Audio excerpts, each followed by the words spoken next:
Good afternoon, and welcome to More Than Meets the Eye and Blind Builds. I'm your host, Blind Prime, and for today we will be discussing Power Rangers Season 3, also the movie, The Ninja Zords.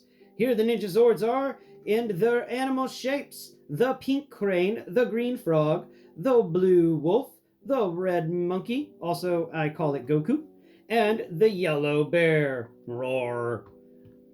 So, if you like what you see here and you want to see more, and you have friends or family that enjoy Power Rangers, then like, share, and subscribe. And up until Monday, I still have a GoFundMe going on. So please, if you would like to donate to the GoFundMe, you check out the link I'll post in the comments below. Thank you very much. And let's get into this amazing figure. Well, not really amazing figure. It's just kind of the most meh of the Zords that I've come across so far. The other Zords have been really interesting in comparison to this Zord, but we're still going to talk about it. I mean, it had an entire movie based around it. Come here, pink Zord. Good. What? Blue. Why? You just totally rolled over and died right there. Good grief. All right. So, let's start with the pink crane. Now, the crane Zord is a,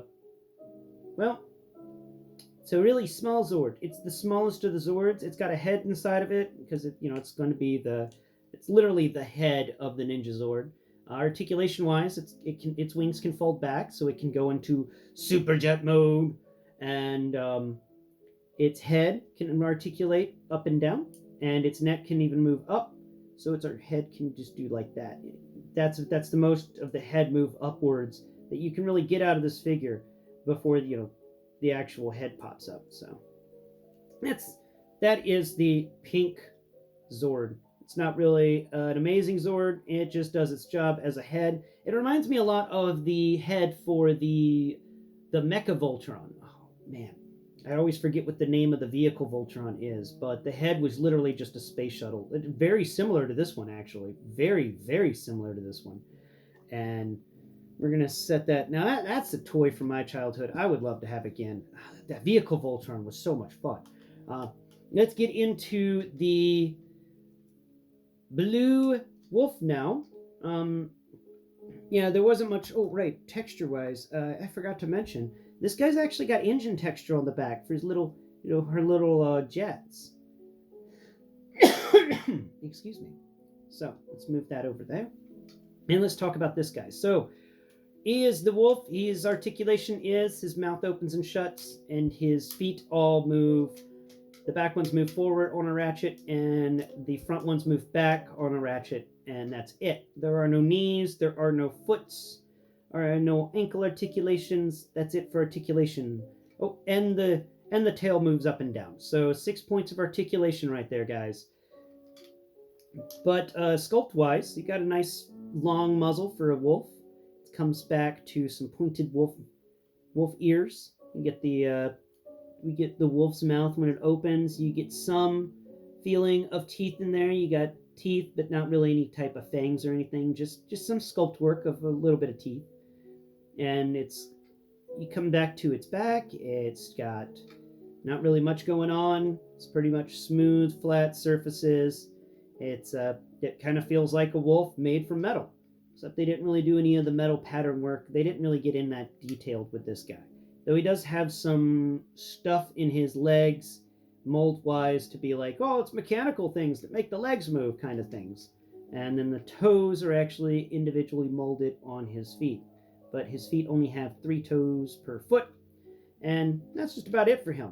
He ain't got much. Though his tail is a sword, which is really cool. Though, it doesn't have any articulation, so you really can't use it like that. And it doesn't come out for the Zord to use. So that's kind of a shame.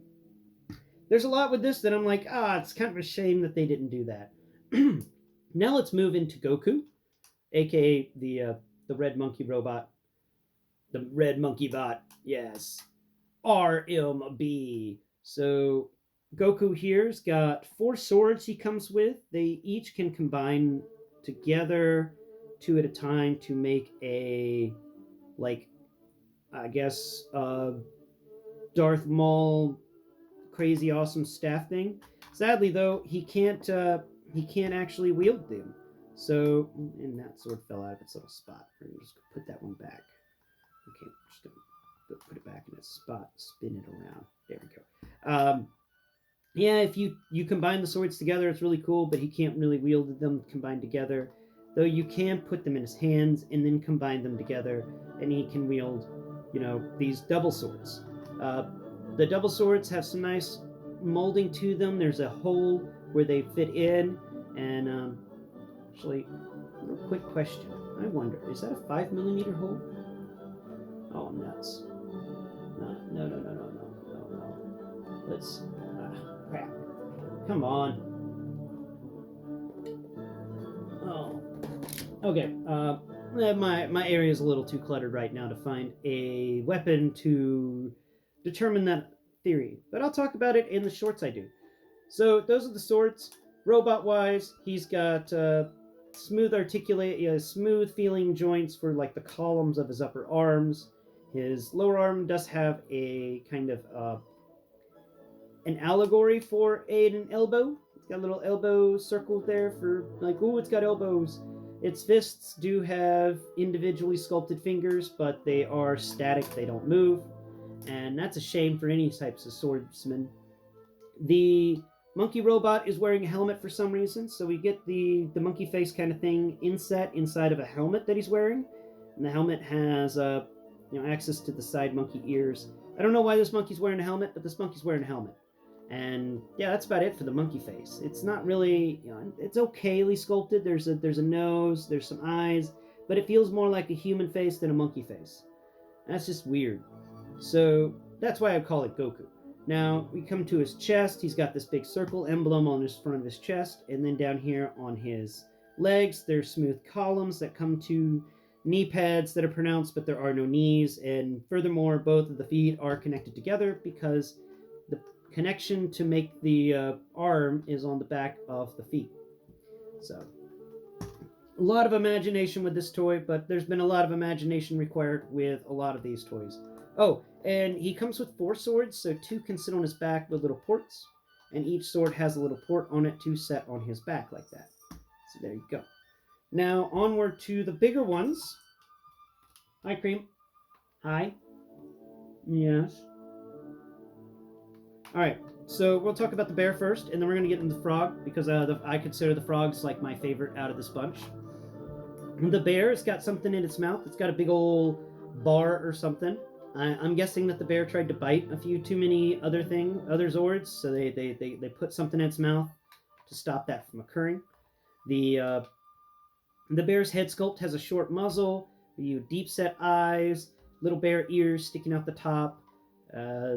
The feet are actually the best sculpted. His bear paws are the best sculpted out of all of the paws that we've experienced, next to the frog. So him and the frog have the best sculpted work and mold work, though he doesn't get any articulation other than his mouth opens and shuts.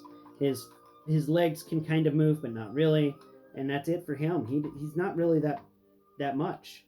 And finally, we come over here to Mr. Frog, and the frog wins. Okay, the frog wins this entire thing. I don't know why that guy in the movie was complaining that he was the frog. Don't you know you're going to be the best one of the bunch?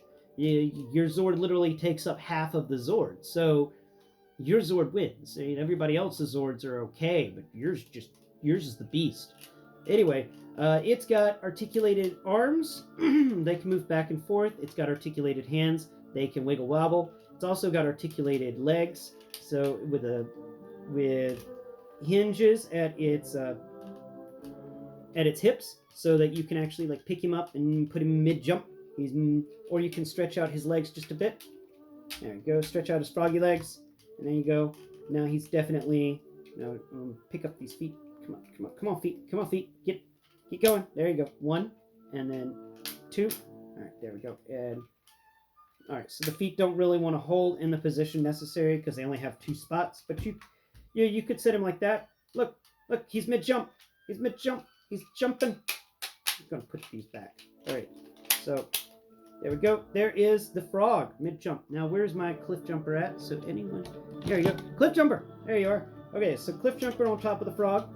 Look at that. And Cliff Jumper, Cliff Jumper stretches from the nose of the frog, not even all the way to his hips area. This frog's big. Now, Cliff Jumper can drive underneath the wolf. Cliff Jumper can drive on... Cliff Jumper's got his gun on his back. We're going to take the gun away. Boom. All right, now Cliff Jumper can drive under the wolf. Look at that! Ah! The wolf is longer than Cliff Jumper by a good bit. Well, not really by a good bit, by a head and a tail. Cliff Jumper is as long as the wolf's body. Cliff Jumper can come over here. Can Cliff Jumper drive under the bear? Nope, the bear's too fat. Cliff Jumper can't get under that bear. And the bear is obviously bigger than Cliff Jumper. Cliff Jumper can ride on top of the bear, though. That's cool. And, the bear can kind of nom on... Oh, but there's a muzzle in the bear's mouth. The bear can't nom on Cliff Jumper. Cliff Jumper's lucky today. Now we come over here to the monkey, and Cliff Jumper is, just pick up Cliff Jumper here, put him like that. So Cliff Jumper stretches from the monkey's feet all the way, most of the way up the monkey's chest. Monkey picks his arms up like that. Can you hold the Cliff Jumper? The ratchets aren't strong enough to hold the Cliff Jumper. Oh well. And of course, finally, the pink Ranger Zord, which is the one the Cliff Jumper likes the most because Cliff Jumper likes the color. So there we go. There's the Cliff Jumper with the pink Ranger. Yeah, Cliff Jumper's somewhere between the red monkey and the pink Ranger in colorations, I assume. So that's Cliff Jumper explaining everything. Let's get Cliff Jumper out of here and let's start on the transformation. Cool. So we want to start with the frog. Now pick his hips up all the way. There we go. And change his knee formation all the way. There we go. Click, click, click, click, click. Gotta love them ratchets. Now we're going to pick the feet up. Yep, there we go. Feet are good. The knees aren't really that good yet, but that's because we've got to fold this guy forward on his little... he folds forward right above the hip area on the frog. Now the arms are going to fold back, and here's where a fun bit happens, which is really weird. So we're gonna just do it real quick. You click the knees forward, and then these paws for the frog, each of the frog paws are going to go into the knee sockets. Yep, that socket there, and then that socket there, and there we go. Yep, into the knees. There we are, and then it's all going to fold forwards, and then the knees are going to pop closed, and that's going to... So when you pop the knee closed, you're then just going to fold the back forward a bit. It's just going to push it in a bit more and make sure that this back end is nice and flat. And now you've got the leg assembly for your thing. He's got a giant frog face where his crotch should be, and I don't know about the rest of you, but I think that's wrong on some levels. So let's go over here to bear. Now the bear, you're going to take your thumb and forefinger. You're going to push in his front legs, both of them with the thumb and forefinger. They're on a spring hinge. Now with the other hand, rotate them both down, and then with your middle finger or your pointer finger and your ring finger, hold them in place all the way down, and then thumb and forefinger on your other hand releases the spring, and that's going to lock them into place. You can do that without holding the springs down, but you risk damaging the interior of this guy, and I'd advise against it. Then you're just going to compress the bear into the bear's self. There we go. That's how the bear do. And now the back legs are going to kick backwards all the way on their own little hinge, and they're going to snap into place, and that's how the bear do. Now the bear come on top. We're going to put the bear right on top of the frog. There's no flipping it upside down or anything like that. The bear's head's going to be right side up, and it's just going to be right above the frog's head, and it's going to snap into place. And now we're going to deal with the monkey. Goku, really? All right, so we're going to work with Yamcha, Wolf Fang Fist here. We're going to move his front legs, push each of them backwards all the way, and then push each of his back legs forwards all the way, and then fold the tail into there, and it's going to come over here on the side, and you're going to plug it in. I think it plugs in on the left side. I don't remember which side exactly, but I'm going with left. Now we're going to come over here to Mr. Monkey, and this is where we can do some stuff. So we're going to undo these guys. Okay, so undo his swords. Now we're going to separate his back from his front, right? And this is a bit of a difficult hinge because it's just old. And then you're going to collapse the lower arm into the upper arm. with those thinner columns that it has there. Make sure each of these arms is ratcheted in place properly. Fold it forwards. Then I'm going to come down here and do the worst part, the part I hate the most. Need some Teflon powder here or something. And I'm just... Okay, it's done. It's done. Oh, that was a hideous noise. Now, you can come over here and you can click him into place on this side. And after you've done that, we're going to come over here to the pink crane Zord. We're going to move the crane's head down all the way, and then it's going to pick up all the way. It's going to kind of just lightly click into place, and then both of the crane's wings are going to fold up. And so feel where your finger, get the nose of the bear, drag your finger all the way back in the very center, and you're going to feel at the very back of it is this little area that just is odd and rectangular and has a little cut in it. I'm just going to put the crane Zord on top of it and move it around until it clicks into place. And honestly, that's the best way to do it. You just move it around until it clicks into place. Sometimes it clicks into place. Sometimes it's a butt. Are you going to be a butt today? There it goes. It clicked into place. And finally, we are going to attach the monkey fist and the wolf fang fist. So we've got monkey fist here. And his monkey fist is going to go click the monkey fist onto the monkey head. Boom. Goku's head gets covered by a fist. And then Yamcha's head over here, Wolf Fang Fist, gets covered by a Wolf Fang Fist. Oh, that's cool. All right. And that's how you combine them. Now, we could do a little extra. This is something that I do. I realized you could do it. It doesn't really do much, but it does look kind of cool in my opinion. So we're just going to combine these swords together. And we're going to combine these swords together here. So all of Goku's swords are getting combined together because they can. And then we're going to take and plug each of these swords into... Oh, that's not the right side. That's the right side. So take the thing and then we're going to rotate that sword. Okay. Now we're going to take this other sword and we're going to put it in the other spot. Right there. And there you go. That's how you can actually have your Ninja Zord wield the swords. It's not a great connection. They're going to be a little floppy, but that's how you can do it if you want to do it. So he can end up holding all of his accessories. Anyway, guys, let's talk about this dude in full. So first off, measurement-wise, we've got all the way 32, not counting this headgear he's got that sticks up another 2 or 3 studs. And where's the Bumblebee? Where's my Bumblebee at? Here's Bumblebee. So Bumblebee's going to stand down here. And he's going to stand up to not even the knee. He has actually, wait. Yeah, he does stand up to the knees of this Megazord. But that makes this Megazord the smallest of the Megazords that we've talked about on the channel so far. Sculpt-wise, we've talked about most of it throughout the video. He's got a cool fist. It does have some individual sculpting, but it doesn't have any sort of connections for any weapons. And his other fist is sculpted to be just a very big, wide wolf head. That's why I nicknamed it Wolf Fang Fist. We come to his chest area, his face. His face is got some sort, it feels like it's got wrappings on it, like a ninja's wrappings. And then we come down here to his chest, which has got a big bear head in it. And then we come down to his crotch area, which has got a big frog head in it. And yeah, there's not much more to talk about. Articulation-wise, though, he does have some. You can move you can move his legs back, and you can't really move them forward, though. His arms do move back and forth, and that does, allow for the swords to just disintegrate and fall all over the place. Let's go ahead and fix that. Get that last sword out of there. We're done playing with the swords. We can put them all away.